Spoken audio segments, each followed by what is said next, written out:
గూడూరు నియోజకవర్గాన్ని నెల్లూరు జిల్లాలో కలపాలంటూ జేఏసీ బంద్ పిలుపు మేరకు నిరసన కార్యక్రమాలు చేపట్టారు. బంద్లో భాగంగా కాలేజీలు, పాఠశాలలతో పాటు పట్టణంలోని దుకాణాలన్నింటినీ స్వచ్ఛందంగా మూసివేశారు. ఆర్టీసీ బస్సులను సైతం అడ్డుకునేందుకు జేఏసీ ప్రయత్నించడంతో పోలీసులు వారిని అడ్డుకున్నారు. ఈ సందర్భంగా జేఏసీ నాయకులకు, పోలీసులకు మధ్య వాగ్వాదం చోటు చేసుకుంది. గత ప్రభుత్వం అనాలోచిత కారణంగా గూడూరు నియోజకవర్గాన్ని తిరుపతి జిల్లాలో విలీనం చేయడం వల్ల అనేక ఇబ్బందులు పడుతున్నారని ఆవేదన వ్యక్తం చేశారు. గూడూరు నియోజకవర్గ ప్రజలకు ఇచ్చిన హామీని నెరవేర్చాలని వారు డిమాండ్ చేశారు. మేము ఒకటే తెలియజేస్తున్నాం, ఏదైతే మా గూడూరుని జిల్లా చేయండి, లేకపోతే నెల్లూరు జిల్లాలో కలపండి.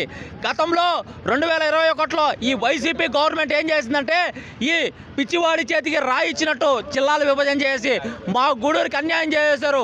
ఈ జగన్మోహన్ రెడ్డి చేసిన అన్యాయాన్ని ఇప్పుడున్నటువంటి ఎన్డీఏ గవర్నమెంట్ ఏదైతే చంద్రబాబు నాయుడు గారు నేను అధికారంలోకి వస్తే ఖచ్చితంగా గూడూరు నెల్లూరు జిల్లా కలుపుతా అన్నారు. కానీ ఆ మాటలు ఎట్లా అంటే గాలి గెలిపోయి కనీసం ఈరోజు గూడూరు గురించి పట్టించుకోలేని పరిస్థితి. మేము గూడూరు ప్రజలకు ఆవేదన చెప్తున్నాం, దయచేసి మా గూడూరుని జిల్లా చేయండి, లేకపోతే నెల్లూరు జిల్లాలో కలపండి. మేమైతే ఒప్పుకోము, ఎంత దూరమైన వెళ్తాము.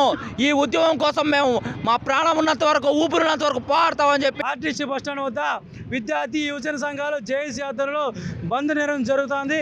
ఈరోజు ఈ గూడూరుని నెల్లూరు జిల్లాలో కలిపితే ఎటువంటి ప్రజలు ఆహార వ్యవహారాలు అన్ని రకాల మర్యాదలు కూడా అన్ని రకాల విధాలుగా కూడా నెల్లూరు బాగుంటుంది. కానీ తిరుపతి ఎక్కడో 160 కిలోమీటర్ దూరం ఉన్న తిరుపతి జిల్లాలో ఈ గూడూరు నియోజకవర్గం కలపడం వల్ల అనేక రకాల ఇబ్బందులు ఉన్నాయి. అన్ని రకాల వసతులు ఉన్నా, అన్ని రకాల వనరులు ఉన్నా, అనేక